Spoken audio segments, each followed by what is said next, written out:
abandona a vida.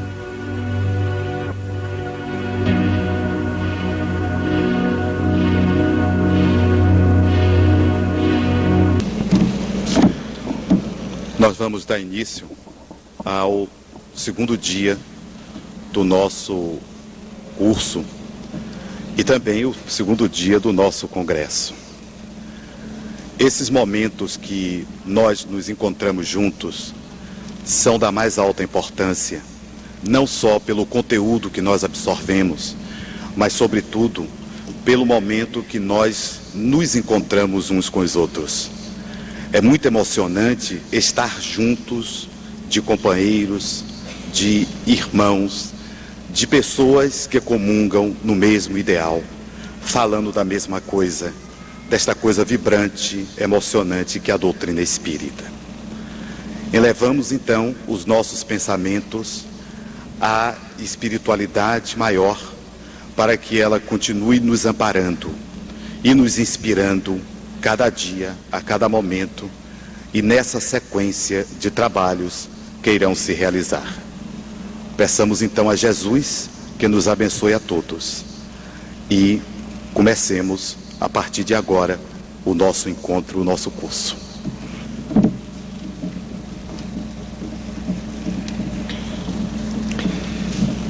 Meus amigos e meus irmãos, o nosso momento inicial, nós vamos fazer uma pequena pausa para irradiar a nossa mente em favor de todos os acidentados, incluindo a jovem Sheila, somente por alguns segundos.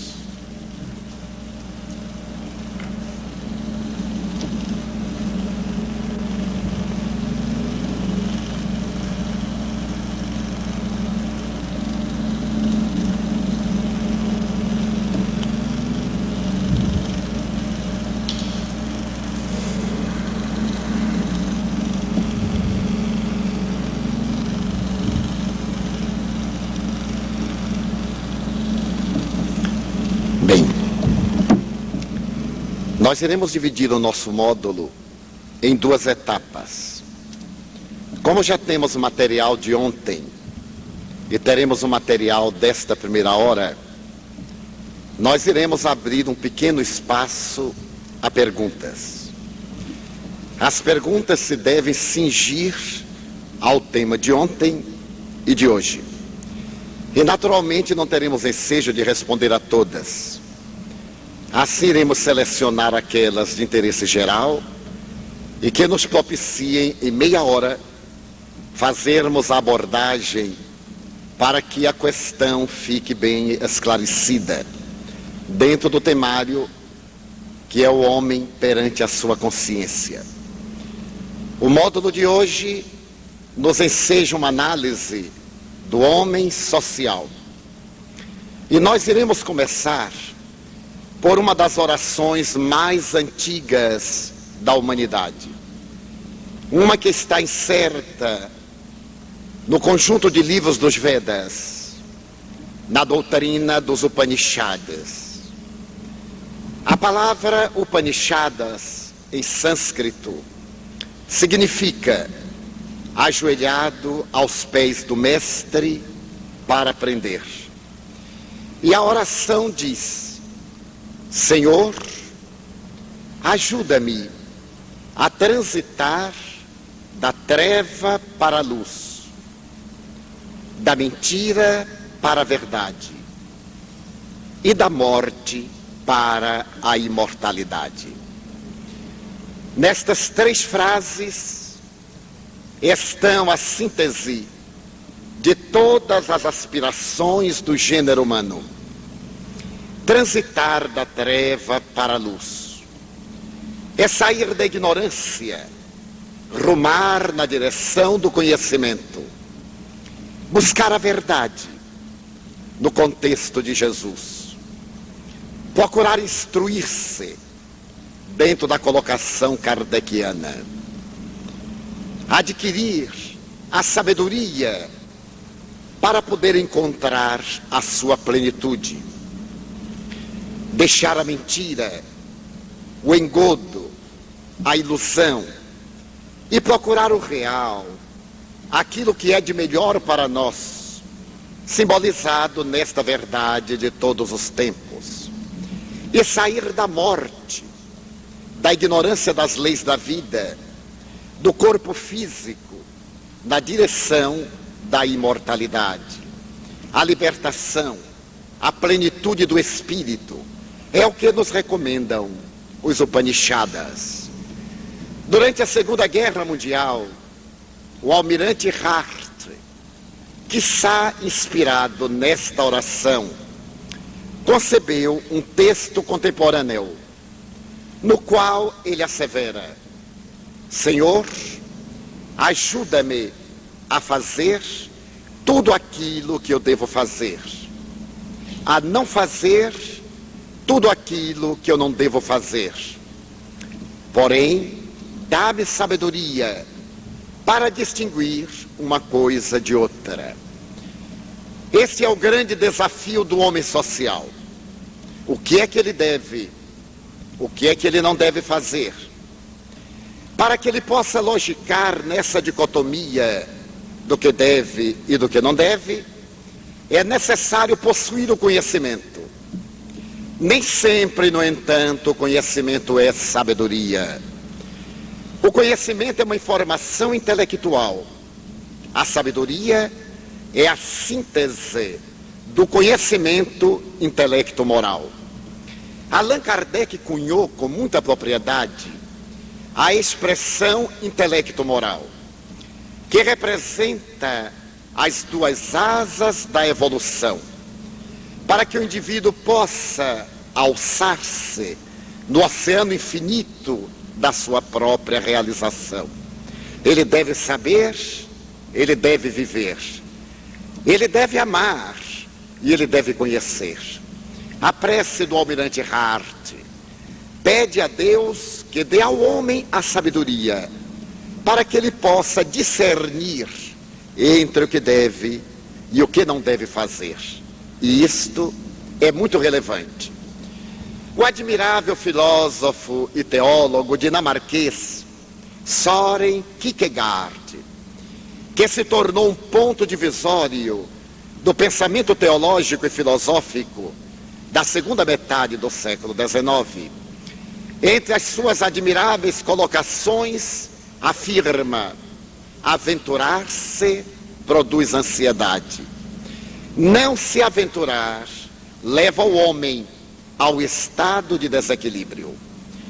Toda vez que nos reportamos à aventura, o indivíduo supõe uma incursão no oceano do prazer, das dissipações. No conceito técnico de Søren Kierkegaard, aventurar-se é experimentar o ideal ainda não fruído, tentar uma realização que possa plenificar e ainda não logrou aquele estado de plenitude.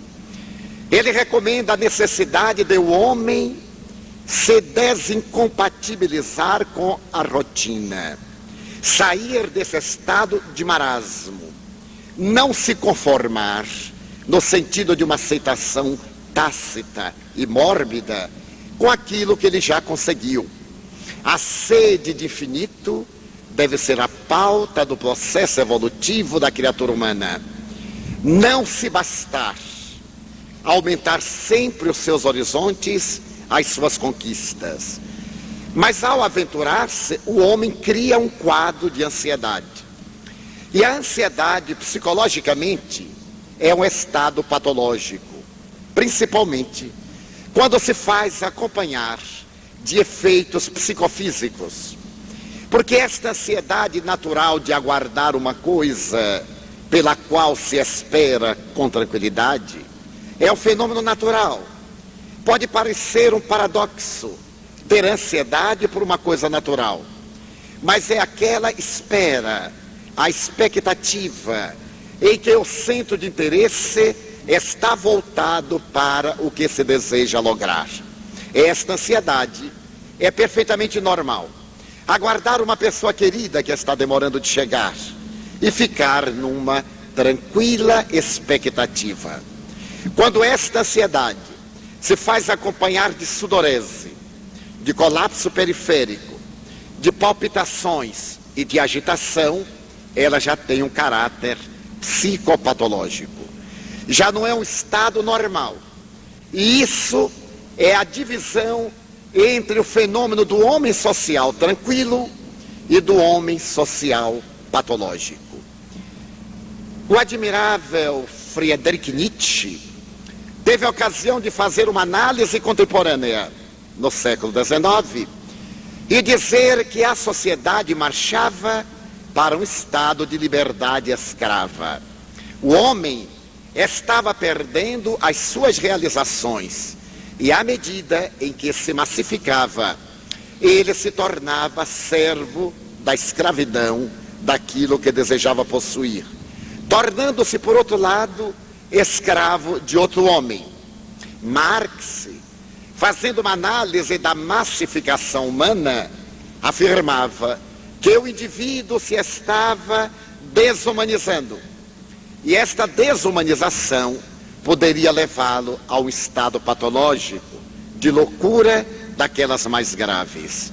E seguindo a mesma linha de raciocínio, chegaram os demais filósofos à certeza de que o homem contemporâneo estava perdendo a sua identidade, constituindo a nossa uma sociedade espelho, em que as pessoas não têm mais a sua identidade, como fruto desta tradicional ansiedade.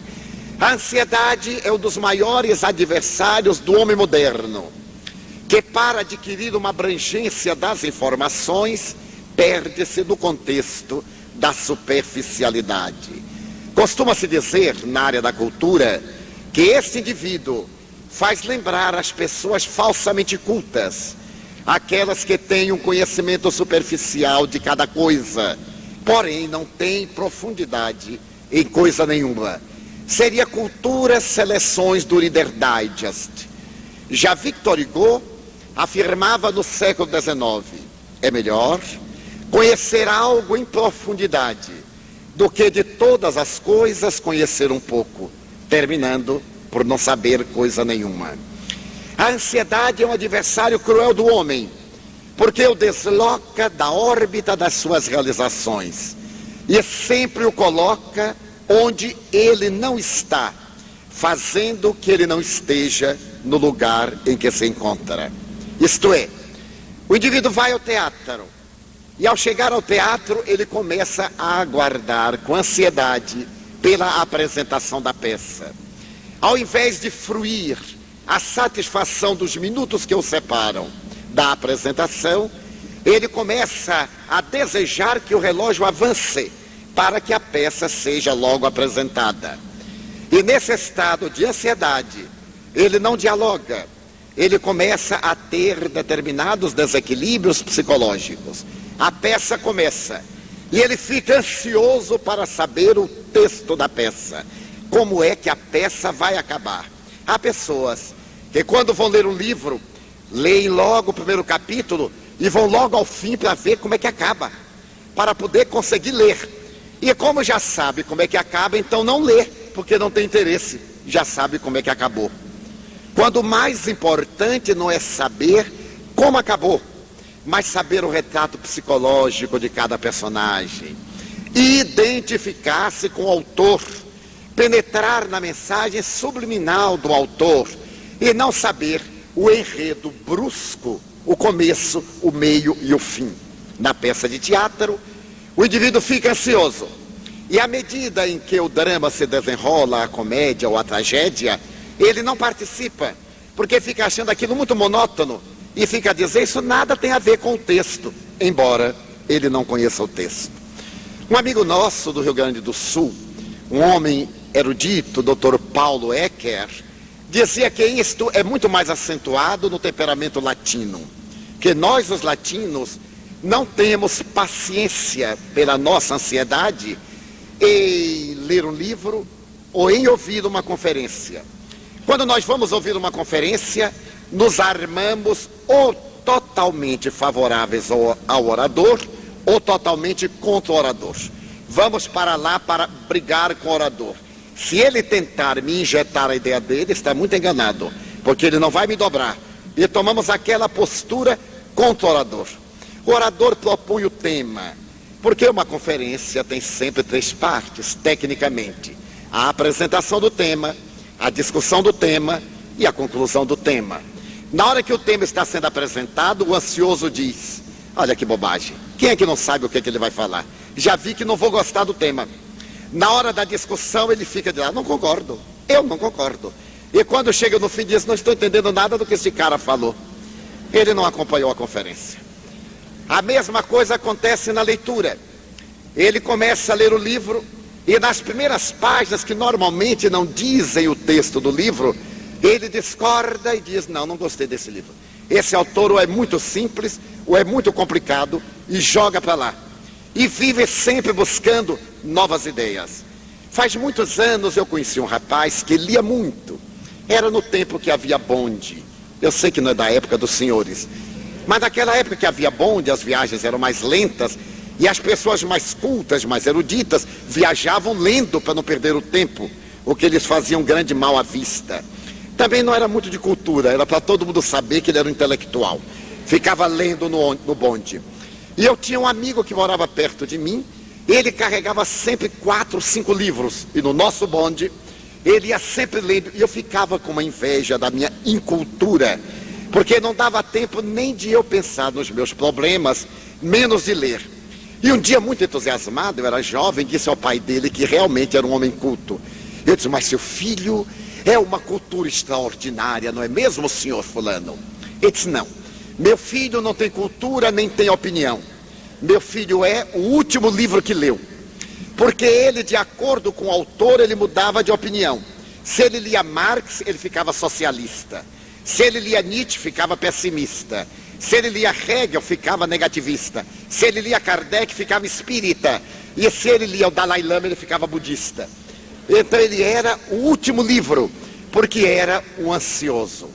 A ansiedade faz parte do nosso cotidiano. Vamos a uma conferência, e isso se dá muito conosco, aqueles que estamos de frente da plateia. Comigo, que já sou veterano da Guerra do Paraguai nessas questões, o problema do homem social e psicológico é muito curioso. Eu chego a um auditório e os ansiosos vêm logo falar comigo. Eles já me esperam na porta. Na hora que eu vou entrando, eles olham para o relógio para me controlar e dizem numa pergunta: é o senhor? Como eu já sei que ele é um ansioso, eu aplico uma terapia de choque. Eu digo: não sei. Mas não é o senhor? Eu digo: eu não sei. Não é o senhor que vai falar? Eu digo: ah, sim, sou eu quem vai falar. Porque ele é tão ansioso que não completa a frase para não perder tempo. Acham que nós temos que conhecer. E para que eles comecem a receber uma dose de calma, eu respondo por etapa. Então eles me dizem: seu Edivaldo, veja lá, tem que começar na hora. E eu redargo: como o senhor vê, eu estou chegando meia hora antes. Eu sempre chego entre 40 e 30 minutos antes. Eles: mas seu Edivaldo, vai começar na hora? Eu digo: também não sei, eu sou convidado. O senhor pergunta ali ao diretor, o presidente do centro, ao meu anfitrião.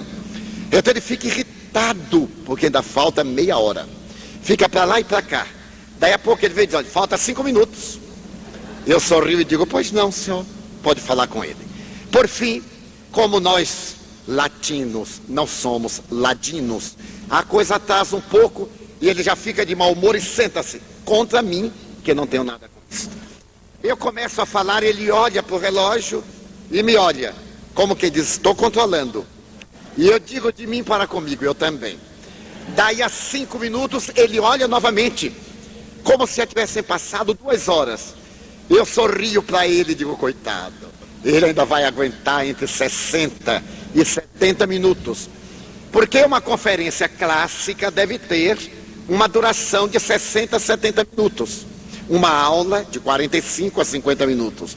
Uma conversa sem tempo demarcado. Então não adianta ficar olhando o relógio, porque ela só acaba quando acaba. E quem veio a uma conferência deve predispor-se a esses 60, 70 minutos. Não aquelas célebres conferências de 3 horas que todo mundo dorme. Até o orador, ele vai cansando, vai cansando. vai cansando e no fim nem ele aguenta. Mas o ansioso fica. E quando termina, ele não acompanhou a conferência, acompanhou o relógio, ele vem até mim e diz: mas, senhor Divaldo, o senhor demorou 2 horas, não é? Eu digo: só se foi no seu relógio, porque no meu foram 65 minutos. Não, senhor, eu controlei. Eu digo: então mande consertar o relógio, porque eu também controlo. Por incrível que possa parecer, dezenas de pessoas me dizem: eu vi uma conferência do senhor de 2 horas. Eu jamais, em toda a minha vida, proferi uma conferência de 2 horas. Um seminário, que é uma conversa estilo aula, tem um tempo pré-determinado. Este é de 1h45. Eu não posso fazer ele 1h50 nem em 15 minutos, porque a pauta me dá 1h45 minutos. Então é o estado de ansiedade. A ansiedade é um grande adversário do homem contemporâneo, porque ele vai à conferência, mas não para aprender. Ele vai porque não tem o que fazer.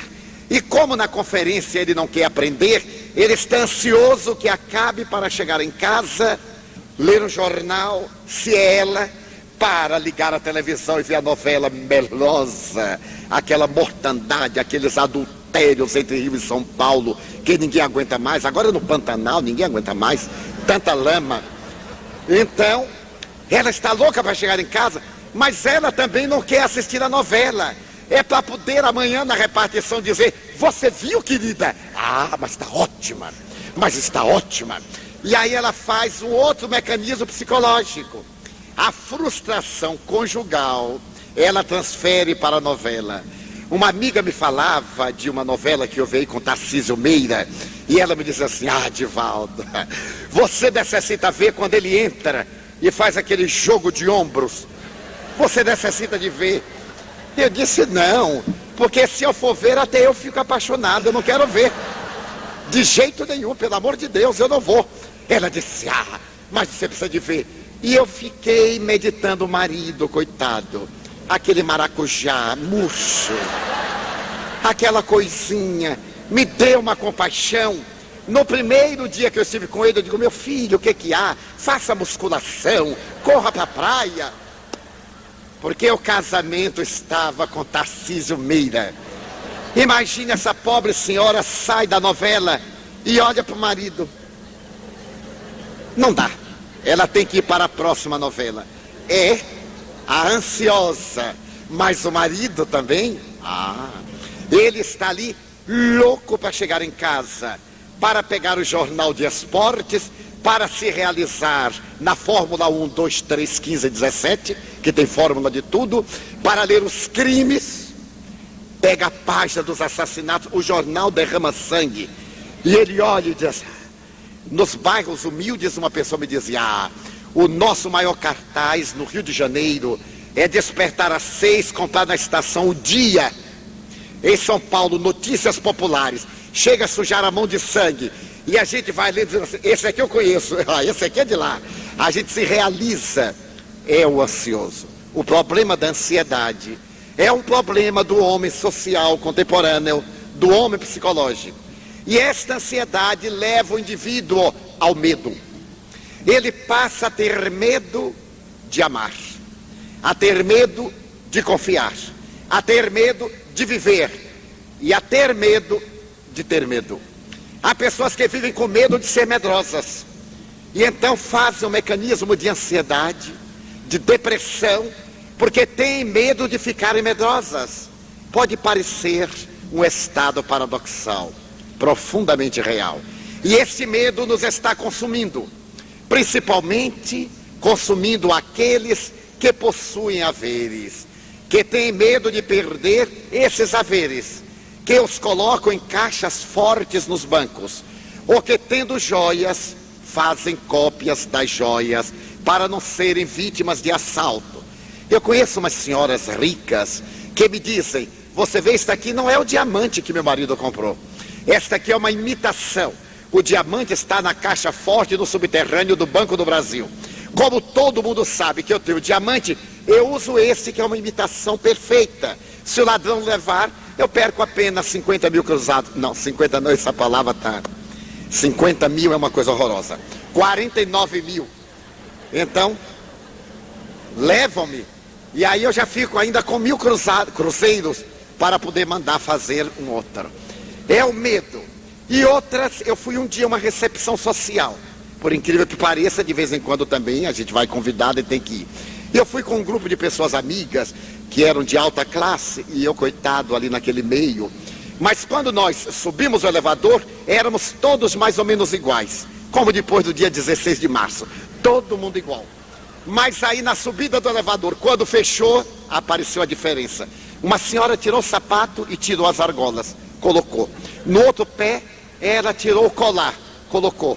De outra parte, ela retirou os braceletes e os anéis. Quando eu olhei, era uma joalheria. Nós entramos e ela brilhou. Em determinado momento, ela disse: Divaldo, quando quiser ir, avisa. Eu digo: até que eu já quero. Entramos no elevador, ela começou a pôr no sapato. Então eu disse: para que isso? Pro ladrão não roubar. Você acha que eu sou boba? Para ele me roubar, tem que tirar os sapatos, tem que tirar a roupa. E até lá, alguém chega para me salvar. O medo. O medo está nos destruindo e massificando. As nossas casas tornaram-se verdadeiros presídios. Como diz muito bem a crônica do dia a dia. As famílias, as pessoas honradas que pagamos impostos, vivemos trancadas com circuito de televisão. E na rua, os bandidos tranquilos escolhendo qual é a casa que vão assaltar. É o paradoxo do medo. Mas este medo atinge proporções de tal natureza que, para sobrevivermos, formamos grupos de defesa. Abandonamos as residências, vamos para edifícios de apartamento que têm um controle, ou vamos viver em recintos fechados, condomínios privados. Ali então nós nos reunimos, nos fechamos e ficamos apavorados que entrem os bandidos. As pessoas devem identificar-se à porta, tem uma série de requisitos, o que não impede que sejamos também assaltados nos condomínios. Porque os bandidos, por outra razão, socializam-se e passam também a agir em grupo. Tem sindicato, se reúnem, fazem programação psicológica, tem terapeuta, tem psicanalistas, para não ficarem nervosos na hora do assalto. Um bandido me disse: o que é que você está pensando de mim? O meu terapeuta me disse que eu tenho que mostrar naturalidade, para que a pessoa pense que eu sou um criminoso frio, e a pessoa não sabe que eu sou mais nervoso do que ela. Eu falei: você frequenta terapeuta, meu filho? Ele disse: para que eu roubo? Eu roubo para isso, para pagar meu terapeuta. Eu digo: Deus te abençoe, te dê muita paz, te ajude bastante, te dê muita serenidade, até o momento de te dar iluminação. O medo está levando-nos a este estado patológico, porque ele deflui também de um outro fenômeno sociológico, de outro fenômeno psicológico, que é a rotina. Aqueles que não têm ansiedade, aqueles que não estão vitimados pelo medo, acomodaram-se na rotina. Eles despertam na mesma hora, vão para o trabalho à mesma hora, fazem a mesma coisa, retornam a casa no mesmo horário e diariamente eles são aquela repetição. São tão rotineiros que eles leem o mesmo jornal, não mudam de jornal. Não, eu só leio este jornal, porque este é o melhor, não perco tempo. Assistem o mesmo programa de televisão e quando ligam é a mesma estação de rádio. A sua vida é aquela sucessão de rotinas cansativas, aquelas rotinas deprimentes. E toda a sua existência é para quando ele se aposentar. Quando eu me aposentar, eu tive uma amiga no IPASE, a repartição que eu trabalhava. Bom, eu era funcionário público, então eu ia lá, porque não chegamos também assim a trabalhar. Eu frequentava o IPASE, e ela também.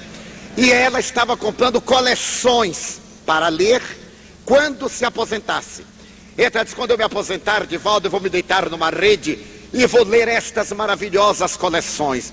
Então comprou o Tesouro da Juventude, já era uma senhora de 40 anos. Comprou História Natural, História Universal, foi comprando. E morreu em um acidente automobilístico antes de aposentar-se. As pessoas transferimos para depois da aposentadoria aquilo que deveríamos fruir durante o tempo que precede a aposentadoria. Mas a nossa rotina não deixa. Se por acaso chamamos uma dessas pessoas para ouvir uma conferência, para ir a um teatro, para ir a um espetáculo de dança, para ir ouvir uma apresentação de canto, não. Amanhã eu tenho que acordar cedo, eu tenho que estar no trabalho a tal hora, eu tenho que fazer tal coisa, que faz todos os dias. E esta rotina está matando o indivíduo. O Dr. Rollo May, o grande psicólogo americano, fez uma análise desta rotina norte-americana, sintetizada numa experiência vivencial de um chofer de ônibus do bairro do Bronx, em Nova York. Esse homem, repentinamente, furtou um ônibus e saiu em disparada de New York para New Jersey, demandando a estrada interestadual para atingir a Flórida.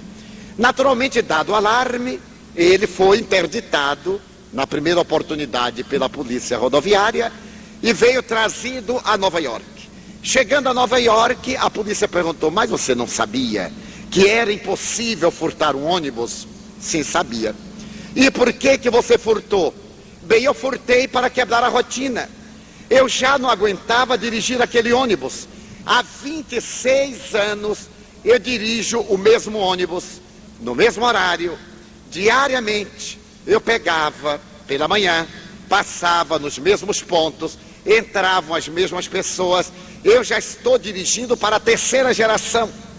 As pessoas que entram, quando entram no ônibus, dizem sorrindo: bom dia. E no inconsciente dizem: tomara que haja um acidente. À noite, quando se despedem, dizem: até amanhã. Eu, arrebentado, ainda dizem: que tenha boa noite, sabendo que eu não vou dormir, porque depois de trabalhar neste motor eu não posso dormir. Então eu furtei um ônibus, porque assim eu quebrei a rotina. A polícia achou que era um delito tão insignificante, e ele era primário, então resolveu não inculpá-lo. A companhia de ônibus dispensou, e mais do que isso, não o tirou do emprego. Mas a surpresa desse chofer foi no dia seguinte. Ele pegou o ônibus, fez o mesmo trajeto, e quando chegou ao bairro do Bronx, na praça principal, estava uma festa com palanque armado. Obrigaram-no a saltar do ônibus, deram-lhe flores e bombons, e um orador, porque a coisa que não falta neste mundo é orador, e um orador começou a elogiar a grandeza dele e disse-lhe, ipsis verbis: o senhor fez uma coisa que todos nós gostaríamos de ter tido a coragem de fazer, porque ninguém aguenta esta rotina. O senhor é o nosso herói.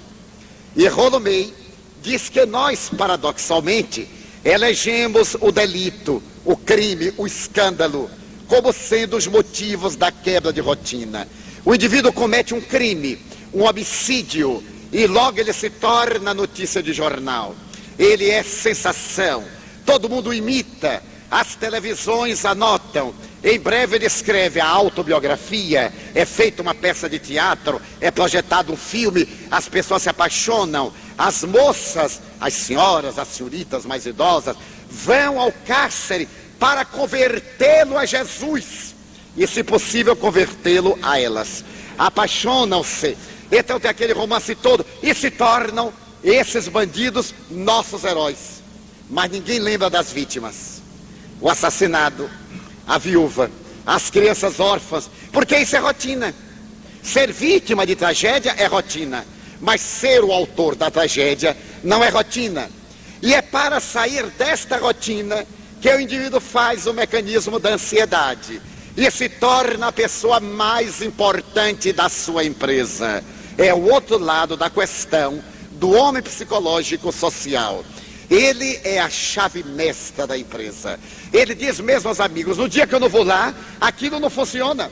Eu tenho que estar lá de 6 da manhã a 10 da noite, porque senão aquele negócio não funciona. A esposa diz: meu bem, mas vamos a tal lugar. Não posso. Você sabe que o banco, e quem trabalha em banco é dono do banco, você sabe que o banco não me dá folga. Você sabe que lá a empresa não me dá. Você já imaginou se eu saio de lá, aquilo não roda. É a maior ilusão da criatura humana, porque as empresas são impessoais, são computadores para darem lucro. Qualquer tentativa de humanizar a empresa é um equívoco. E para tanto, Miller escreveu uma peça notável, a que ele deu o nome de A Morte do Caixeiro Viajante. Arthur Miller quando apresentou esta peça no cenário norte-americano, ele retratava o drama desse homem importante, desta peça-chave, indispensável, entre aspas, no contexto da sociedade ansiosa. Porque a história dele, de Loma, é toda uma trajetória que sai da rotina para a ansiedade.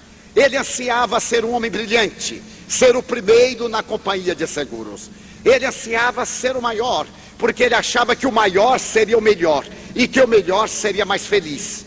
E toda a trama da peça de Arthur Miller, porque o teatro representa o cotidiano, e psicológica, psicanaliticamente, essas representações dão-nos a dimensão do nosso comportamento inconsciente.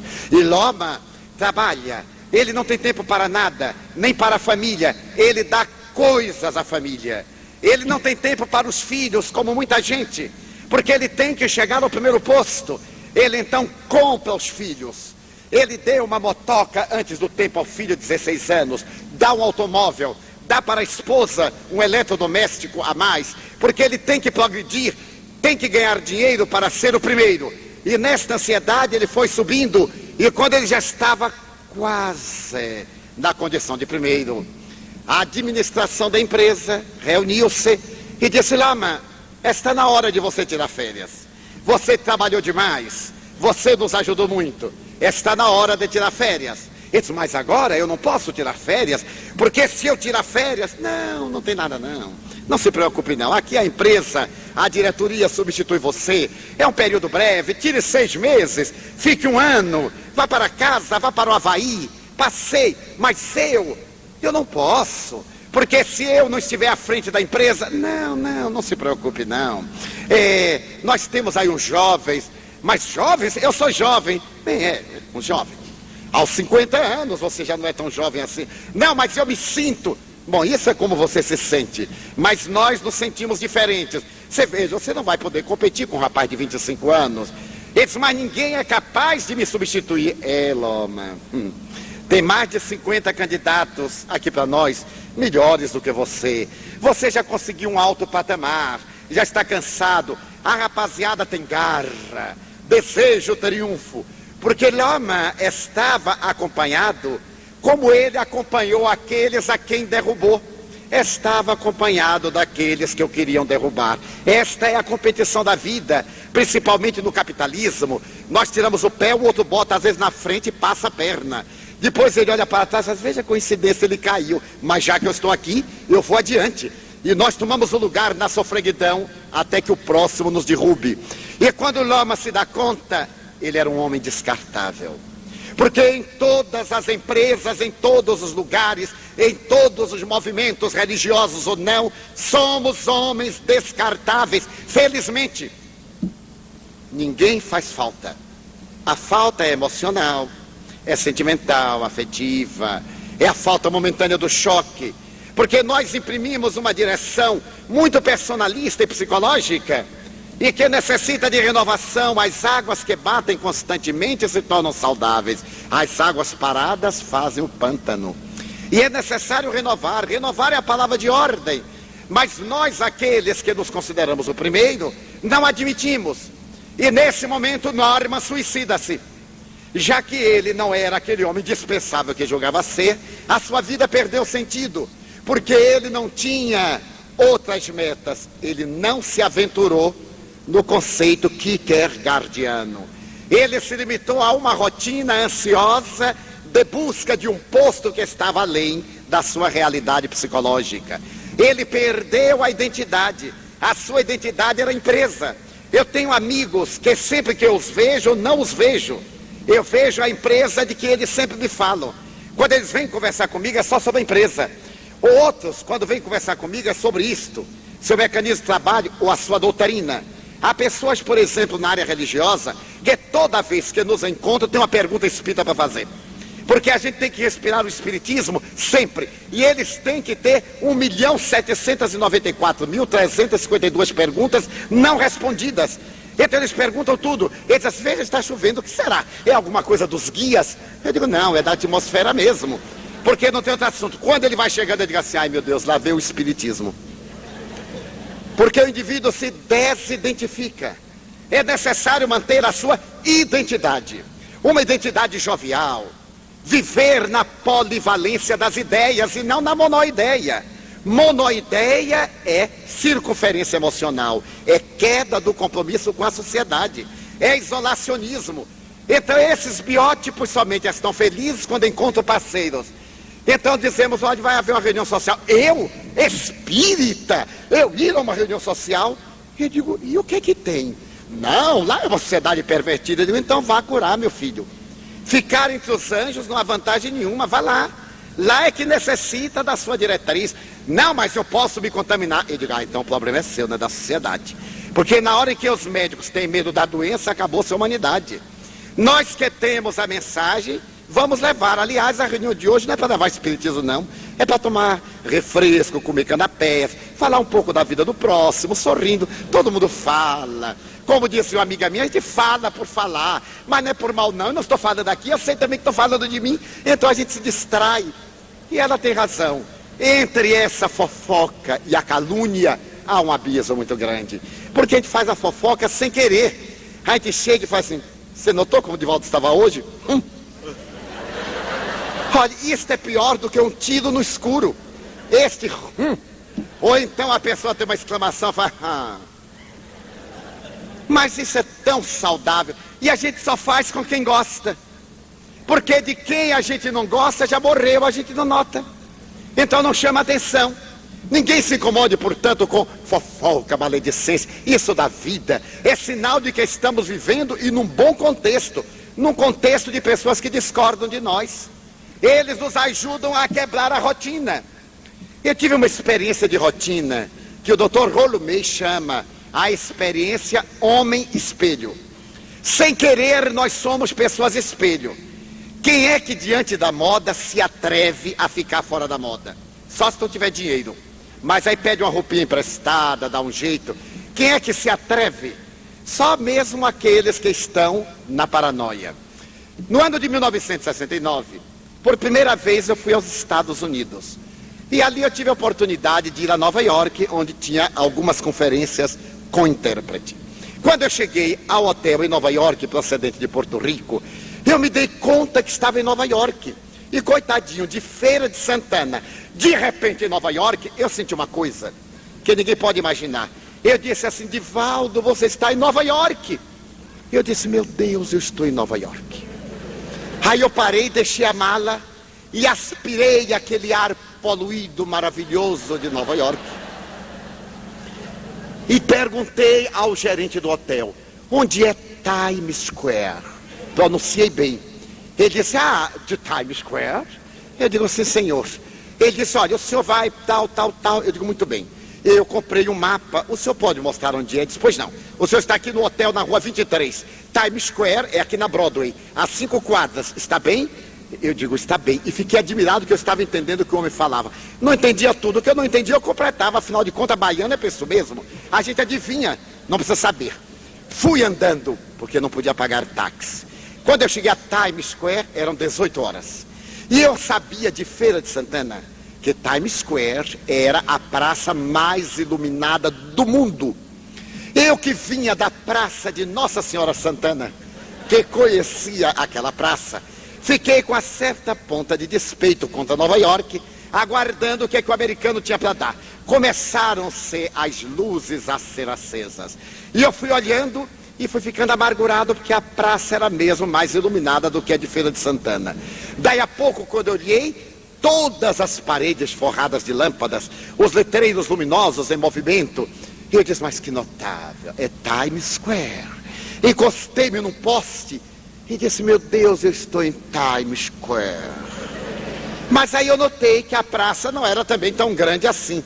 Lá em Feira, que nós tínhamos a avenida maior do mundo, que era a Avenida Senhor dos Passos, eu olhei para aquela pracinha e digo, ora, nós temos praças maiores, a Praça Padre Ovídio é muito maior do que esta.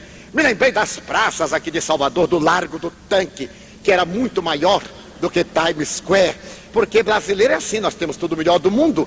Aí eu fui substituindo, e aí eu já saturei um pouco de Times Square, eram 11 da noite, e estava no movimento de teatro, os jovens passavam, as starlets, E eu notei que todos vestiam mais ou menos a mesma indumentária. Era uma indumentária longa, que vinha até o chão, de boca larga. E eu digo, que graça. Mas com o vento de novembro, aqueles vestidos abriam um pouco e eu dava para perceber que eram jovens em trajes sumários que iam para os teatros com uma capa. E também percebi que era muito difícil saber quem era homem, quem era moça. Aquela dificuldade, todo mundo igual, cabelo igual. Mas aí eu notei que os rapazes tinham uma indumentária diferente. Era aberta, era uma calça, uma pantalona. E eu olhei aquelas pantalonas enormes que cobriam o sapato e digo, meu Deus, eu nunca irei usar uma calça desta. Uma pantalona desta, jamais. Nem da outra reencarnação.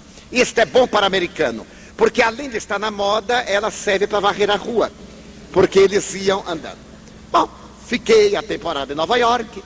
Retornei ao Brasil no ano de 1975. Eu estava em São Paulo. E tinha uma conferência na Federação Espírita do Estado de São Paulo. Eu fiz uma análise das minhas roupas. E estavam como um chargista esclareceu. Ele disse que estava deitado. E no silêncio da noite ele ouviu um ruído. Então ele acordou assustado. Foi ver o que era. Eram as roupas caindo de moda. As minhas já haviam caído de moda fazia muito tempo. E aí eu digo assim, meu Deus, eu estou em São Paulo.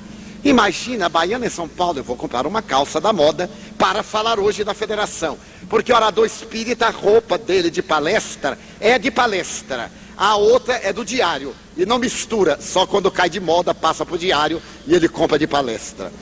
Então eu fui a uma loja na rua direita, que era uma rua muito elegante na época. Entrei numa loja e disse, vou comprar uma roupa na rua direita. Em São Paulo, da Baixa do Sapateiro à rua direita. Quando eu entrei, veio um vendedor. Desses vendedores que a gente compra o que ele quer e não o que a gente foi comprar. Ele sorriu para mim e disse, pois não, cavalheiro? Eu digo, já me comprou. Pelo riso dele, eu vi que eu não ia comprar a roupa que eu queria. Eu fiquei meio sem jeito, eu disse, eu queria ver assim umas calças. Eu tenho a calça que foi feita para o senhor. Acabou de chegar. Eu digo, ah, meu Deus. Ele veio, colocou a calça na vitrine em cima do balcão e passou a mão na calça, quase sensualmente. Ele disse, olhe. Quando ele passou a mão, eu fui me arrepiando. E fui olhando. Quando chegou no fim, a boca era 28 ou 32. Eu disse, não, meu filho, eu sou um homem de mais de 40 anos, já naquela época. E eu prefiro uma roupa clássica. Ele disse, não me diga que o senhor é cafona. Eu digo, não, até que não, mas aqui isso é calça para jovem. Não, senhor. Esta calça acaba de chegar dos Estados Unidos. É boca 28. Quer dizer, cobria o sapato com folga. E então nós estamos lançando em São Paulo agora. E eu disse, mas não fica bem para mim. Não me diga que o senhor é baiano. E eu disse, é por incrível que pareça, eu sou baiano. Como é que você descobriu?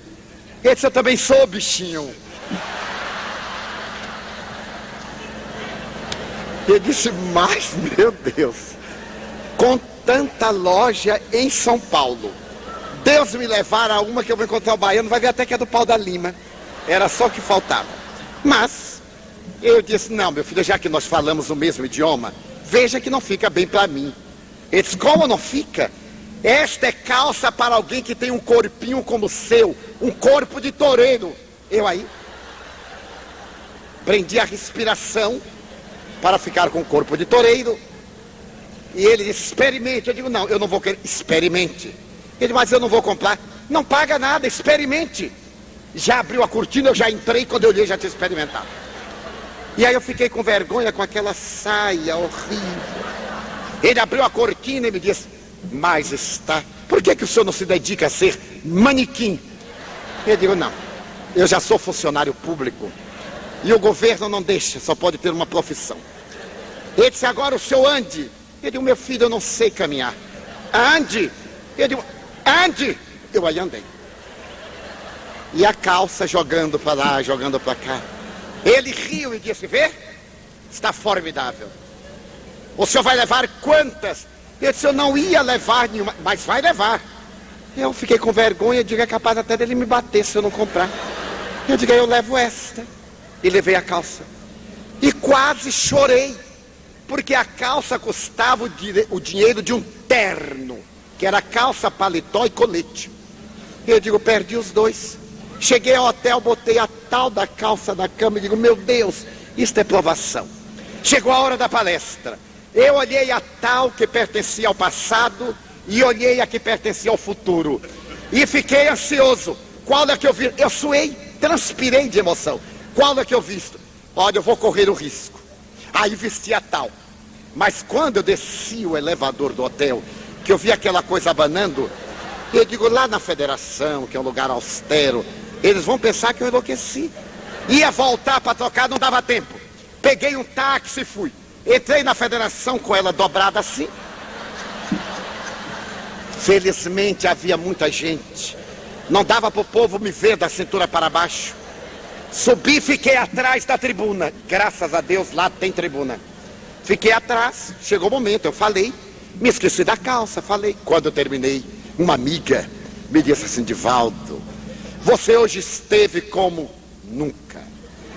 Eu disse, você gostou do tema? Não só do tema, mas da calça também. Eu disse, como da calça? Você está na última moda. Eu disse, ela disse, está aparecendo agora, mas ficou elegantérrimo. Eu digo, é mesmo? Ela disse, veja o presidente, era um senhor de 76 anos. Eu dei uma espiada, ele estava com uma calça de roda de boca de saia baiana. Aquela coisa. Aí eu fui olhando, todo mundo estava. No outro dia eu corri a rua direita. Quando eu cheguei, o vendedor disse, veio buscar outra, não foi? Eu disse, olha aí o homem espelho. Como nós nos massificamos. Veja se eu ia me atrever daí por diante e fazer uma palestra com aquelas calças de boquinha desse tamanho. Então a gente passa a ver aquilo como uma coisa horrível. Caiu de moda. E como cai também de estética. É o homem espelho psicológico. Então o Dr. Rollo May pede a necessidade de seguirmos o conceito de Søren Kierkegaard, de nos aventurarmos no bom sentido, de quebrarmos a rotina, de buscarmos o homem social. O homem social é aquele que se renova, é aquele que psicologicamente é sempre novo, em qualquer idade. É sempre novo, mas não é ridículo. Ele é novo, mas não é infanto-juvenil. É aquele indivíduo que tem consciência da sua identidade. Mas para lograrmos psicologicamente isto, é necessário que nos deixemos bafejar pelas claridades diamantinas da doutrina espírita. Porque a doutrina espírita nos diz que estamos em um trânsito evolutivo entre o berço e o túmulo, realizando uma aprendizagem para a universidade da vida imortal. A jornada na Terra é uma experiência, e como experiência nos devemos brindar com toda a oportunidade de aprendizagem. Diferindo de outras filosofias, a dialética otimista do Espiritismo dá-nos um comportamento de maneira ético, sociomoral dos mais admiráveis, porque nos ensina a assumir a identidade, que é a responsabilidade de si mesmo, a policiar-se no bom sentido do verbete. Policiar-se é não se permitir aquilo que possa a outrem prejudicar e a si próprio perturbar. A doutrina espírita, através deste conúbio com o mundo espiritual, adverte-nos sem palavra que iremos abandonar a carcaça orgânica e que iremos voltar à pátria de origem. Então nos pede também para que as ilusões, a calça de boca larga, o vestido de ombreiras, o penteado para cima, o corte curto ou longo, não afete a nossa integridade, que é a nossa individualidade, o ser eterno, que transita de encarnação em reencarnação num somatório de experiências, porque a personalidade, que é a experiência de cada etapa, morre com a disjunção cadavérica, quando as lições são incorporadas ao indivíduo, ao espírito eterno, e a pessoa, Divaldo Antônio Margarida José, desaparecem, como o aluno do jardim desaparece no aluno do pré-primário. Este sucumbe na escola primária para dar lugar ao do nível médio, e assim sucessivamente. O pós-graduado é a pessoa que do jardim até ali teve várias experiências que seriam personalidades temporárias da área do ensino, formando a individualidade do seu conhecimento. A doutrina espírita, no bojo das informações, conhecimento e amor, adverte-nos para criarmos uma psicologia social de solidariedade, porque a minha enfermidade é distúrbio no organismo social, a minha paz é harmonia no organismo da sociedade onde eu me encontro. É necessário que esta saúde mental, moral, psicológica seja atuante, para que este homem psicológico social irradie no meio em que se encontra, mudando inclusive as estruturas sociais do meio no qual está colocado para evoluir. Porque este homem psicológico é aquele mesmo da evolução da psicologia na experiência que tivemos pela manhã de ontem. É o indivíduo que chegou ao topo do esclarecimento e descobriu que ele é, acima de tudo, um homem imortal, de uma psicologia transpessoal, profunda, universalista, de uma psicologia que começa antes do berço e que se alonga depois da tumba e não se acaba nunca mais na nossa dimensão limitada de tempo e espaço. Este homem social da psicologia espírita é um homem dinâmico que se aventura a cada instante, é um homem que enfrenta desafios, e esses desafios ele os enfrenta com aquela psicologia de Rudyard Kipling. Ele é capaz de repetir a mesma experiência 1000 vezes com entusiasmo da primeira vez.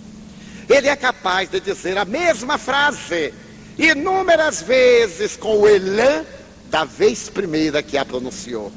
Ele pode perder 1000 batalhas e recomeçar 1001 batalhas com aquele mesmo entusiasmo da primeira hora, porque ele é, no conceito kiplingiano, um homem.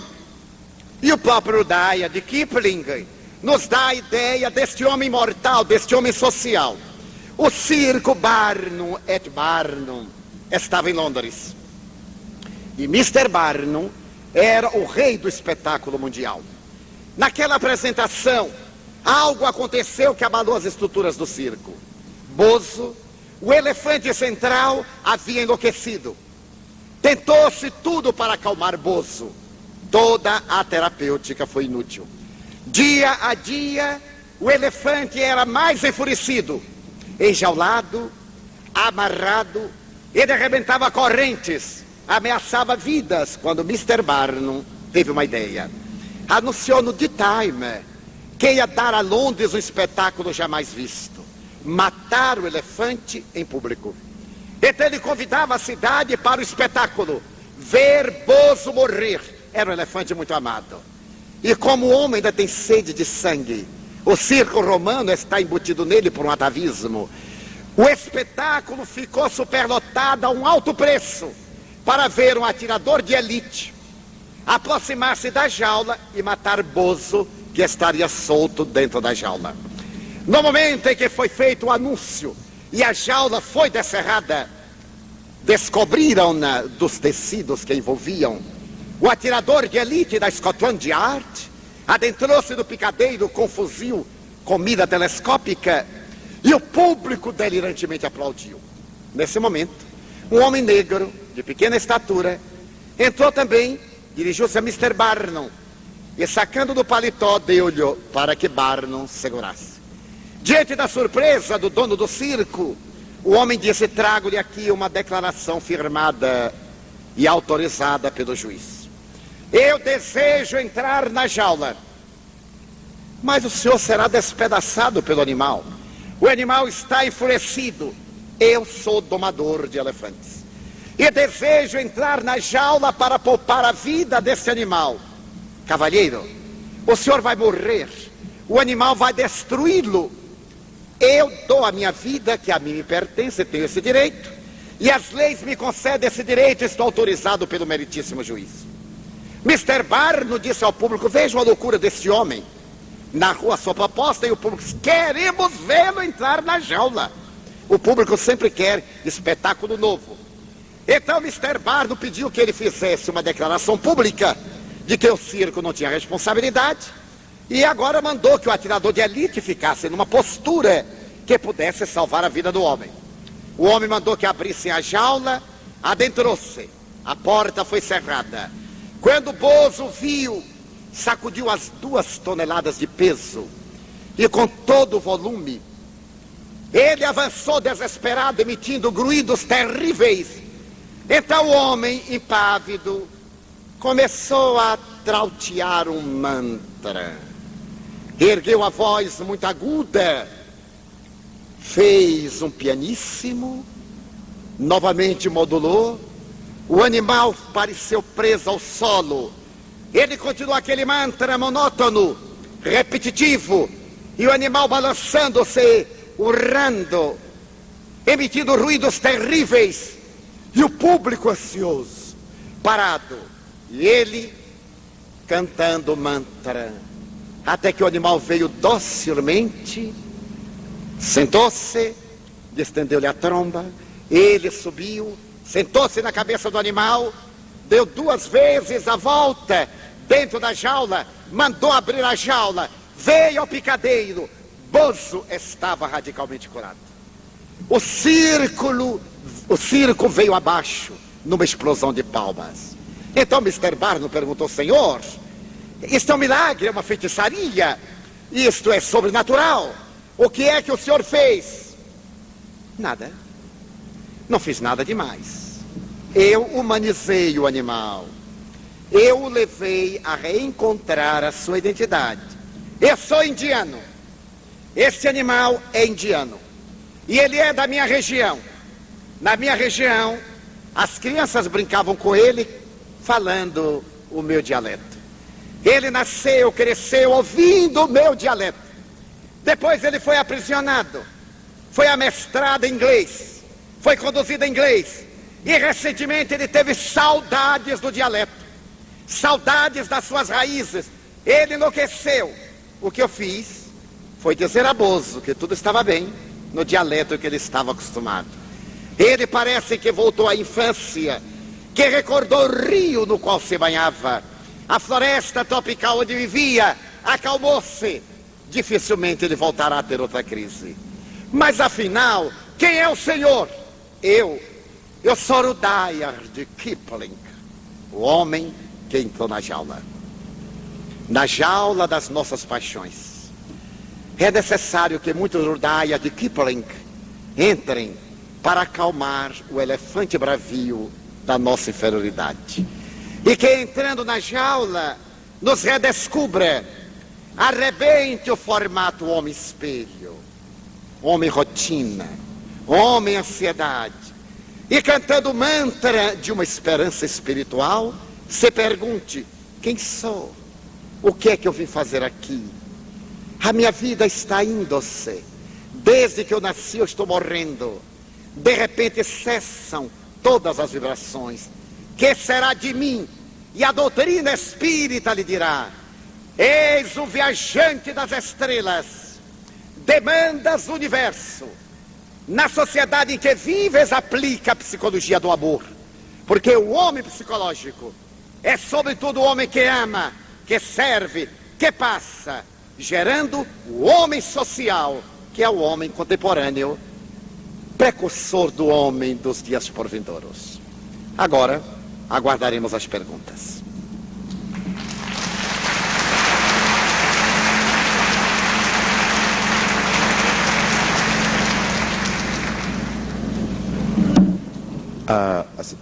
A nossa equipe que foi solicitada, por favor, estejam a postos para receber as perguntas. As perguntas vocês podem dirigir por escrito, na pasta tem um bloco, e aí vocês colocam as questões por escrito. Se tiverem as perguntas, nós recolheremos. Se não, Divaldo prossegue.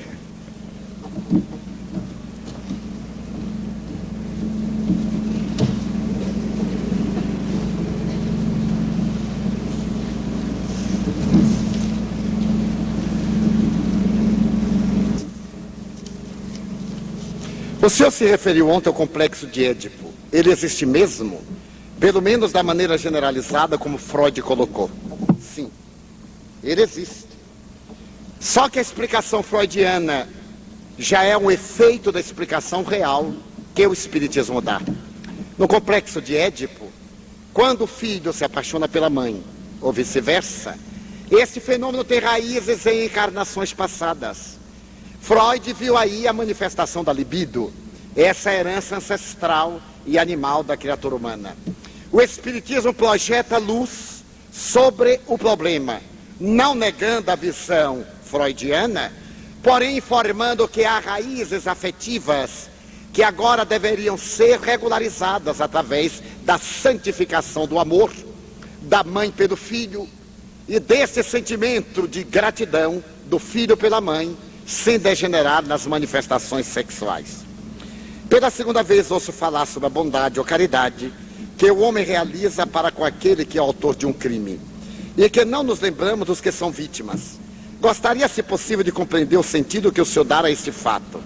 É errado tentarmos despertar nesse criminoso a necessidade de busca no bem? Seria errada a caridade, a doação de nós mesmos, ou a visita aos cárceres? Bem se vê que não entendeu mesmo. Eu me refiro que há uma compaixão muito grande pelo criminoso e nenhum movimento em favor da vítima. Quando se fala, por exemplo, dos direitos humanos na televisão, para que os cárceres sejam humanizados, estamos de acordo. Para que se liberem de determinadas penas, para que se diminua o número de encarcerados nas celas em que eles vivem promiscuidade, muito bem. Mas eu pergunto aqui se os senhores já viram, já ouviram qualquer movimento em benefício das viúvas, das pessoas que tomaram tiros de criminosos e ficaram paralíticas, dos órfãos. Alguém já se lembrou de visitar as vítimas de homicida? Mas todo mundo, com exceção, quer visitar o homicida porque se tornou notícia. Raramente, mesmo nós, os espíritas, procuramos no jornal saber o endereço da vítima, para poder ir à casa consolar a viúva, para levar a esperança aos filhinhos que ficaram na orfandade, ou para ir atender a pessoa paraplégica, tetraplégica, que recebeu uma bala que se lhe alojou na medula. O que desejamos informar não é que deixe de evangelizar o criminoso, mas é que não se dê uma preferência que está ficando mórbida. No período da Revolução, de amarga memória, eu ouvia muito falar dos direitos humanos daqueles que discordavam do contexto revolucionário. Mas eu conheço umas 40 pessoas que ficaram paralisadas, porque receberam tiros nos sequestros, que nos assaltos a bancos tiveram balas alojadas na medula. Conheço mais de uma dezena de viúvas que até hoje planteiam os seus maridos desencarnados na defesa dos seus deveres, que eram militares, que estavam ali porque a República exigia, a política da época exigia, e que nunca receberam visita de ninguém. Eles também têm direitos humanos. São esses direitos que não deveremos esquecer. Levar a palavra de esperança ao algoz é naturalmente uma caridade muito relevante. Mas não esquecer a vítima é um dever imediato. Porque Jesus disse: vá e não torne a pecar, depois que atendeu a mulher equivocada. Porque o homem vive nessa ansiedade constante? Primeiro, por causa do contexto psicológico. Nós somos educados para vencer os outros, para triunfar na vida. De cedo dizemos ao filho: você vai ser geólogo da Petrobras porque ganha muito dinheiro. Você vai ser terapeuta não sei o que porque ganha muito dinheiro. Raramente assim, você vai ser professor de escola primária. Quem é que vai botar um filho para ser professor primário? Para ganhar o quê? Quando nós deveríamos educar o filho dizendo: você vai ser um cidadão. A filha: você tem que triunfar, minha filha. Ao invés de cedo colocar o biquíni sumário na criança, para que ela vá perdendo o pudor, falar dos valores éticos, da preservação da sua equidade, da necessidade de respeitar o corpo, valorizar o corpo, como dizem os psicólogos, mas não através da nudez. Porque já que a natureza não nos deu pelos para nos defender das intempéries, nos deu inteligência para pôr tecidos que são cobertura artificial. Eu tenho ouvido com todo respeito a chamada valorização do corpo em algumas áreas da psicologia, mandando a pessoa ficar em casa nua, para cima e para baixo, valorizando o corpo. Graças a Deus aqui em Salvador até que dá, Mas eu queria ver isso lá com a doutora Bárbara Ivanova em Moscou, 32 abaixo de zero. São violências. Então nós criamos mecanismos de ansiedade. A moda nos obriga a estar acompanhando o processo, às vezes, de personalidades psicopatas que criam figurinos à la manière que eles têm. E nós começamos a ficar amargurados porque não podemos estar na moda. Pessoas fazem um mecanismo de ansiedade porque dizem, eu ir ao Congresso, com que roupa eu vou ao Congresso? O Congresso não estabeleceu uniforme. Duas amigas me disseram, Divaldo, você acha que eu vou para lá com essa saia e blusas que eu tenho? E eu digo, minha filha, o uniforme do Congresso é saia e blusa. Quantas saias e blusas você tem? Eu tenho 2 saias e 2 blusas, eu tenho 4 vestidos. Um dia vai de saia preta, blusa branca, no outro dia de saia branca, blusa preta, no outro dia todo de preto, no outro dia todo de branco. Foi ao Congresso inteiro. Ninguém descobre.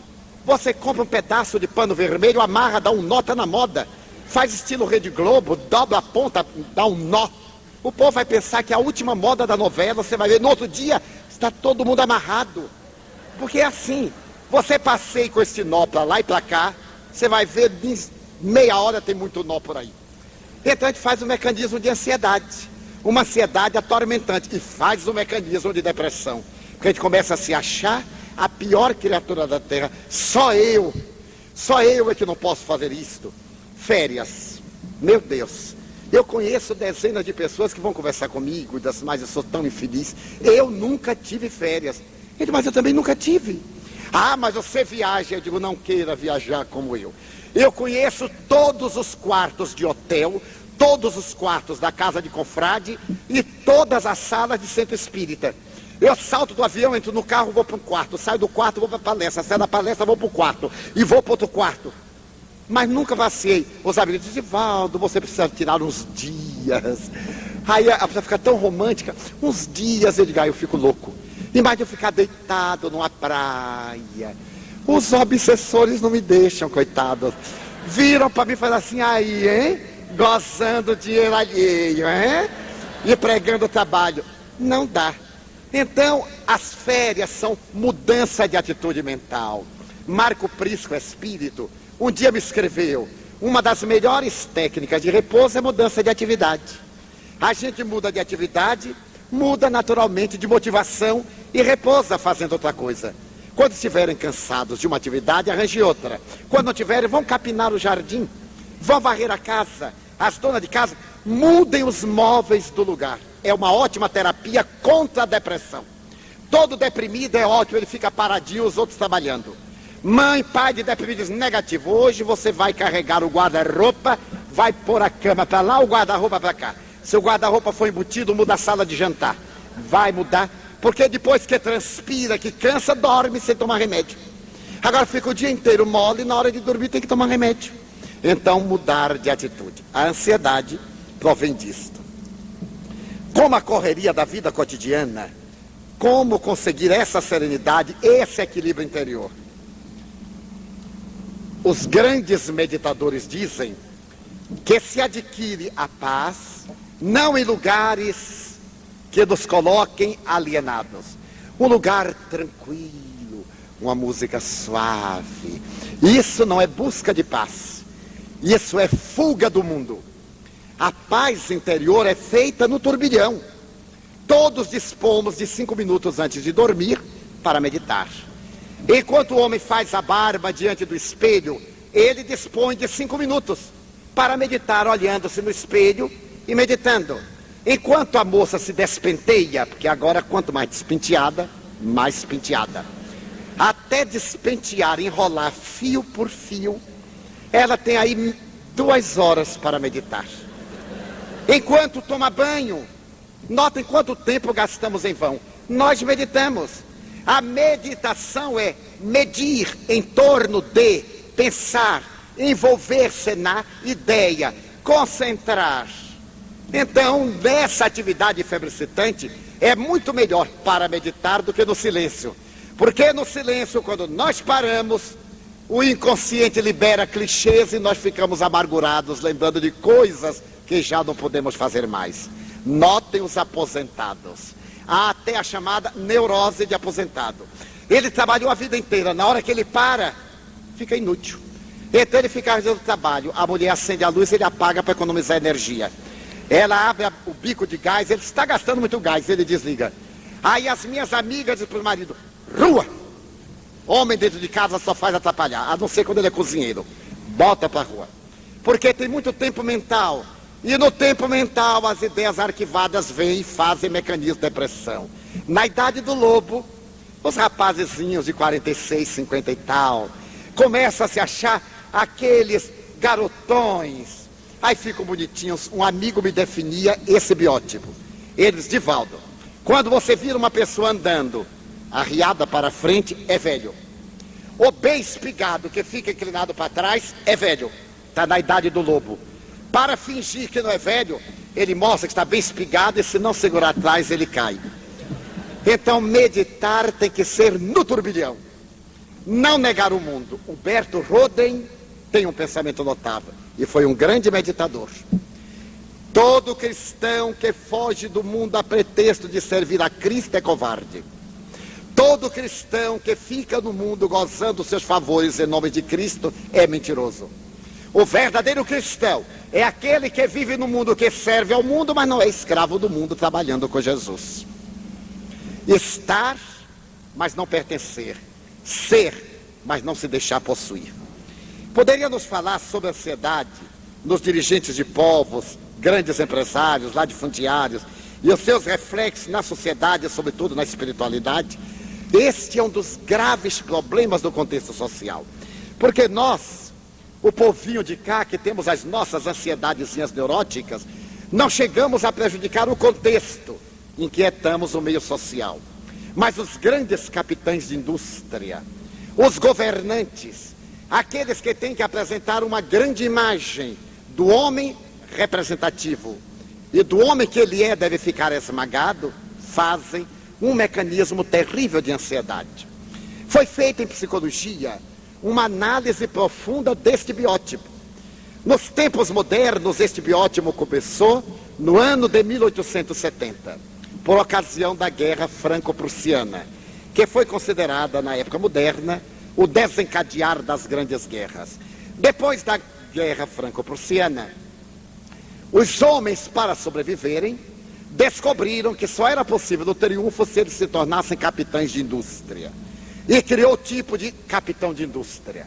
Ele passou a ser um homem de aço, aquele homem que comanda homens, aquele homem que é o capitão do exército, que é o chefe, que é o general, aquele homem que não tem sentimentos, que não tem emoções, que manda homens matarem-se e que manda homens matarem.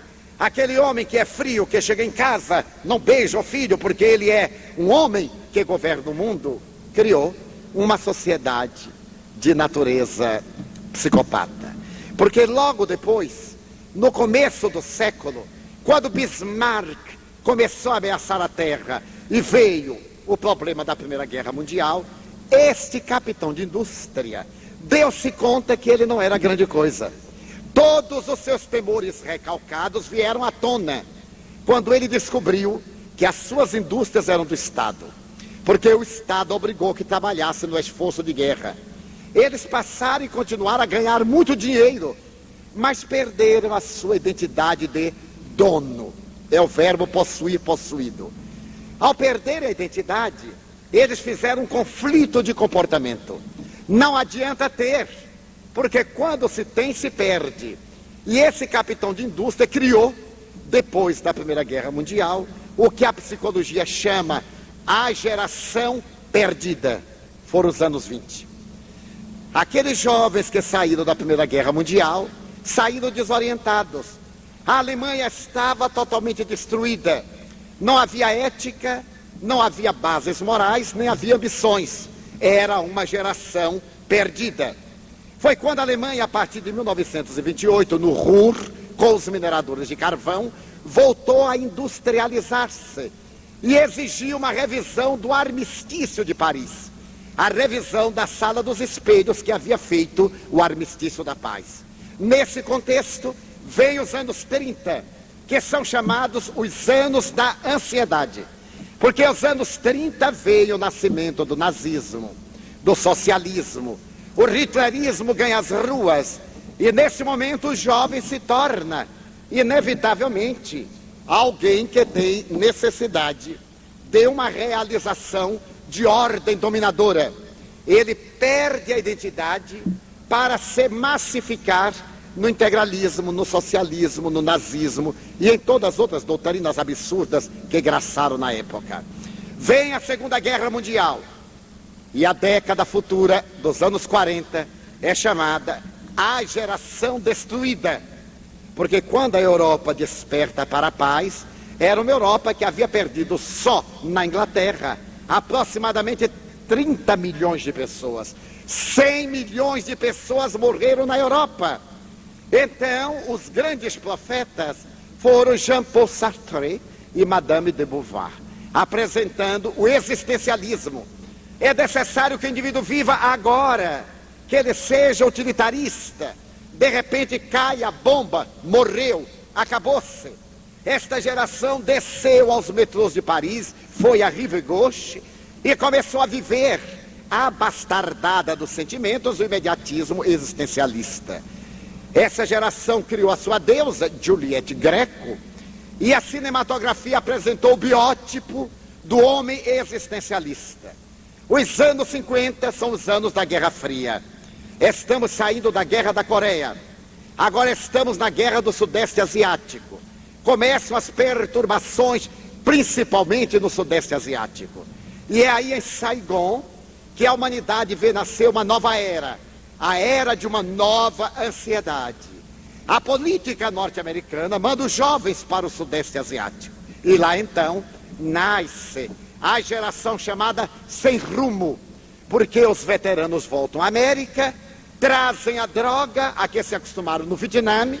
Era necessário estar drogado para matar, porque um jovem universitário saído de Yale, saído de qualquer universidade americana, para ir matar no Sudeste Asiático, não tinha motivação. Eles perguntavam aos seus comandantes, por que matar a este povo que nós não conhecemos? Eles não ameaçam a América, não ameaçam nossa família. Por que teremos que matar? Deveremos matá-los porque o governo diz que é nosso inimigo. Para matar, então, eles usaram droga. A droga foi oferecida larga e oficialmente à juventude da luta no Vietnã. E ao retornar para casa, eram homens amargos. A década de 70 é a chamada geração amarga.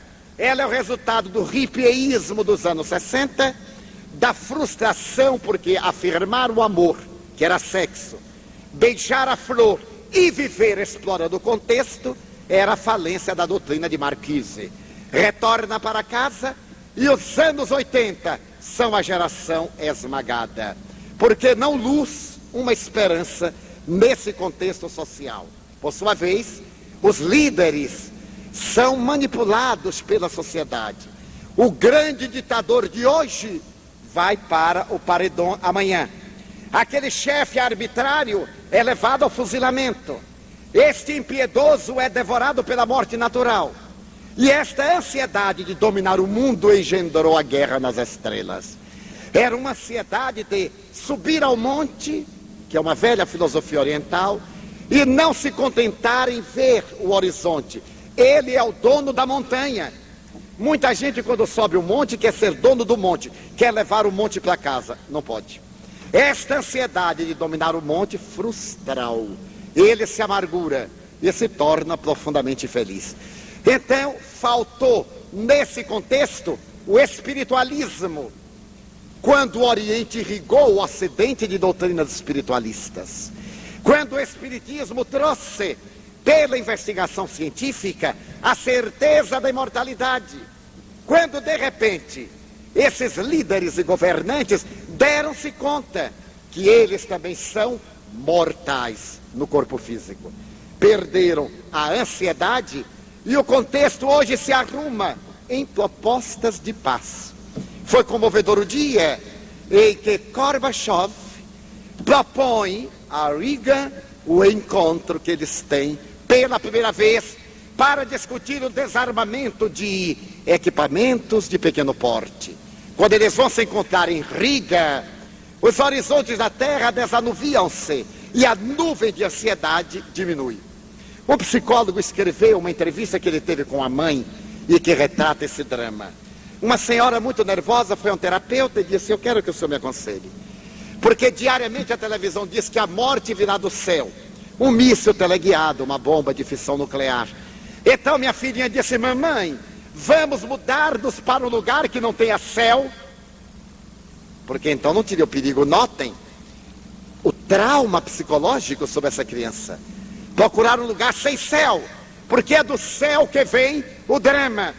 E eu me lembro que um dia, uma noite de muito sofrimento pessoal, Joana de Ângeles me apareceu e eu me queixei do meu problema pessoal interior.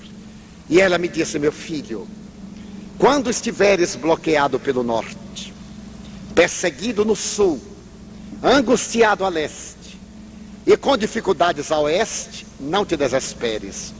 O socorro vem do alto, o socorro vem do céu.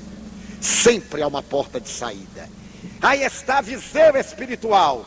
E a visão materialista: a morte vem do céu, a morte vem do alto. Gorbachev abre as portas.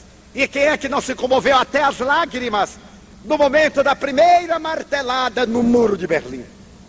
O muro de Berlim em si mesmo não é de grande importância para a humanidade. É a mensagem subliminal para derrubarmos os muros psicológicos que nos separam. O casal está na mesma casa, porém separado pelo muro da indiferença. O pai saturou do filho e ergue um muro. A mãe cansou da filha e ergue um muro. Os filhos superaram os pais e erguem um muro. As criaturas estamos sorrindo, separadas por cortinas e muros de cristal. O símbolo da queda do muro de Berlim é um apelo para que sejamos homens ponte. Joguemos pontes entre abismos, ao invés de mantermos separações. O homem ponte é feliz. E essas autoridades, à medida em que vão descobrindo a mortalidade corporal e a sua grande mortalidade, perdem a empáfia, perdem a velocidade do corpo, porque um coágulo cerebral coloca paralisado. E tornam-se pontes entre os países, entre as pessoas, tornando-se aqueles biótipos sonhados pelo Evangelho de Jesus. A pessoa me pede para telefonar, mas é impossível. Porque a pergunta é muito longa e também eu ficar no telefone ouvindo pergunta, não tenho tempo. Aderir à moda é uma futilidade que empobrece a alma? Não, de jeito nenhum. Enriquece de beleza, mas depender da moda e conflitear-se, isto empobrece a alma. Porque a moda é um mecanismo que ajuda o progresso. Imagine se todos nós usássemos o cobertor dorme bem com um buraco no meio e duas presilhas do lado. Era horrível, ninguém aguentava. Isso também é estética. No nosso processo de evolução, nós notamos uma das áreas da desumanização que fala a psicologia.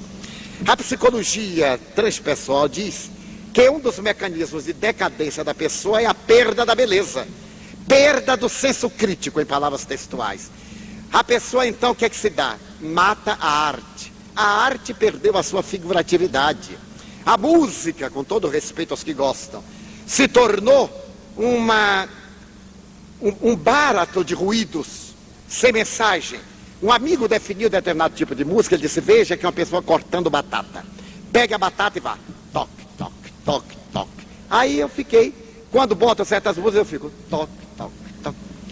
É determinado tipo de música moderna. Não tenho nada contra também. São fases do processo evolutivo.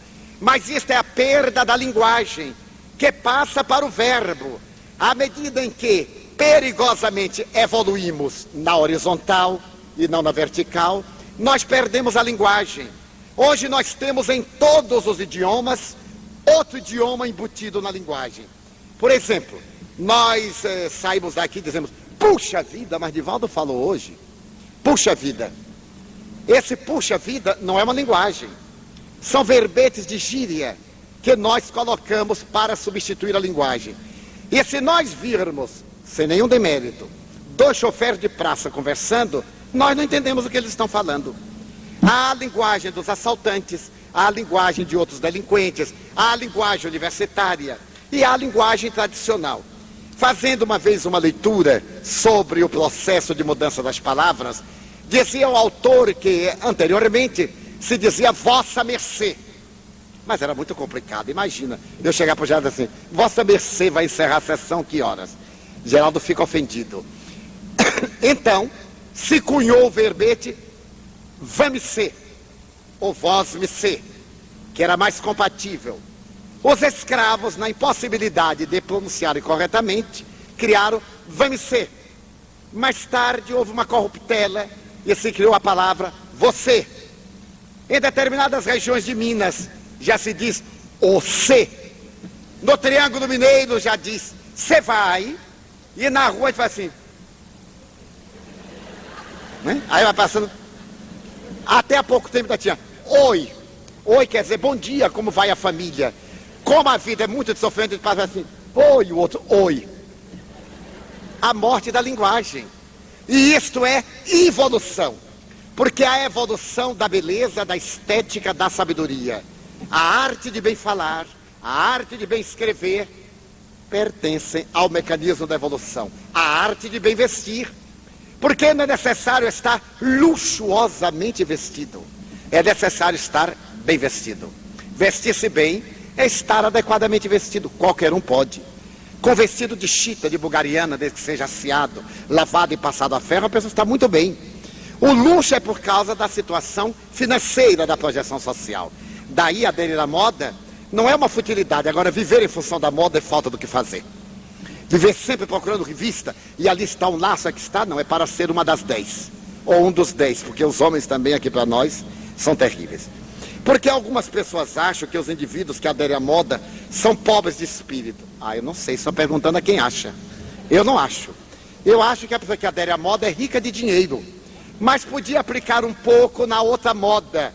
A moda dessa ansiedade de Kierkegaard, de ser a pessoa eticamente bem vestida. De usar, mas não depender daquilo que usa. O que você aconselha para combater a ansiedade? A meditação. No seminário do ano passado, nós sintetizamos vários mecanismos de umas 30 obras em 5 itens. Que a pessoa deveria datilografar, são 5 frases, colocar no espelho do banheiro ou no espelho onde se penteia, ou em um lugar que possa ver a cabeceira da cama ou aos pés da cama. E quanto possível a pessoa lia aquilo meditando. E depois que memorizasse, continuasse a ler, para não repetir mnemônica automaticamente. E era isso. A vida é bela. Porque a mania da gente é assim, mas a vida está horrorosa, mas eu não aguento mais a vida está horrorosa. A vida é a mesma. Nós é que estamos de mal com a vida. A vida é bela. Diariamente a gente olha e começa a pensar nas belezas da vida. Uma flor que desabrocha, uma criança que sorri, um ancião que nos sensibiliza, a lembrança de um carinho. Nós iremos fazer aqui, se for possível, uma reflexão em torno da psicologia de cura, uma terapia pela meditação muito interessante. Porque nós só nos lembramos dos maus momentos. A maioria diz assim, eu nunca tive um bom momento. Como que não teve? O dia do primeiro namoro, quem é que não já teve o seu primeiro namoro? Até eu tive, coitado. Quem é que não lembra? Aquela alegria juvenil do primeiro namoro, do primeiro bolo de chocolate. Eu me refiro à alegria. Quantas e quantas milhares de alegrias. Passe a recordar um pouco seus momentos de felicidade. E trate de esquecer aqueles outros. Vamos ensinar a técnica. A vida é bela. Lembre-se de 1000 belezas. Até belezas que você já não acha mais. Lembre. Traga-as à atualidade. Incorpore-as ao seu comportamento. Segundo, eu nasci para amar. Aí nós vamos eliminar 1000 mecanismos negativos. Porque todo mundo nasceu para ser amado, né? Ai, meu Deus, ninguém me ama, até a canção diz. E você ama quem? Ah, eu amo a todo mundo e ninguém responde. Se você ama todo mundo, está rico, imagine. A gente não aguenta amar a 3 de vez, ele ama todo mundo. Nós nascemos para amar. É maravilhoso, Senhor, diz a prece hindu, eu poder amar. Porque quando nós amamos, nós nos enriquecemos. Não tenhamos pressa que nos respondam. Porque o amor é um bumerangue, ninguém se engane. Jogue primeiro, ele volta. Então eu amo a Geraldo, que não me ama. Que ama a Antônio, que eu não ama. Que ama a Margarida, que tampouco o quer. Que ama a José, que me ama a mim. Olha aí. Eu olho assim para José e digo, será que vale a pena? Mas já que eu estou nessa carência, dois pobres na mesma porta, louvado seja Deus. E aí eu vou descobrir os valores dele. E me planifico, porque o amor é convivência. Este amor que a gente vê e se apaixona é desejo. E todo desejo atendido acaba. É necessário que haja convivência. Dizia Nietzsche, o que sustenta o casamento não é o amor, é a amizade. Porque o amor, aquela revolução, passa. Mas a amizade perdura. Ter com quem conversar, me dizia uma senhora. Pegar na mão, e eu recomendo. Casal de mão separada, vai para o brejo. Não percam tempo, o maridinho está perto, vai como que não quer nada. Como vai, meu bem? Porque senão outra pega. Viajou de carro com ele, mãozinha na perna, tocando tambor. Marido adora essas coisas. De vez em quando diga palavras que o marido já esqueceu. Diga assim, não é meu bem. Vocês vejam bem, nós aqui, quem é que aguenta a mulher dizer, deixa pra lá, meu bem? A gente não aguenta, né? Aí tá assim, tadinha, olha que gracinha. Agora também o maridinho diga pra ela, olha, meu bem, se vista de coelhinho de Páscoa. E hoje leve um chocolatezinho, que ela é esposa há 40 anos, mas não está morta não. Porque senão alguém dá o ovinho de Páscoa na rua e ela leva para casa. Viu? A doutora Bárbara ontem falou aqui na Clarividência que ela percebeu que um dos filhos não era dele, mas ela não disse nada não. Foi o coelhinho de Páscoa. Então, esse intercâmbio da vida, a vida é bela. Eu nasci para amar. Amemos. Porque enquanto a gente ama, não tem tempo de se deprimir. Não fique esperando que o outro nos ame, não. Enche a cabeça de amorar quando ele chegar. Eu vou dizer isto, vou dizer aquilo, eu vou mandar uma carta. Homens, deem flores às mulheres. Eu não recomendo tirar no jardim alheio. Mas se não achar e for de noite, como que não quer nada? Mas leve. Leve até de plástico, porque dura a vida toda. Aquelas horrorosas. O tempo urge. Só temos 5 minutinhos mais. Então, deem flores. Isto é, eu nasci para amar. Terceiro, eu nasci para servir. E nós lembramos de Gabriela Mistral, o seu grande hino de serviço. Quarto, o mal que me fazem não me faz mal. O mal que me faz mal é o mal que eu faço. Porque me torno um homem mau, com letra U, qualificativo. O mal que me fazem não me faz mal. O mal que me faz mal é o mal que eu faço, porque me torna um homem mau. Quinto, quero viver, e viver em plenitude. Diariamente leiam isto, meditem. Orem, ansiosos e deprimidos, visitem pessoas aflitas, para medir o seu pequeno problema com os grandes problemas. Tornem-se úteis. Na arte de ajudar está a terapia libertadora para encontrar a saúde. Até amanhã, às 8 horas, se Deus quiser.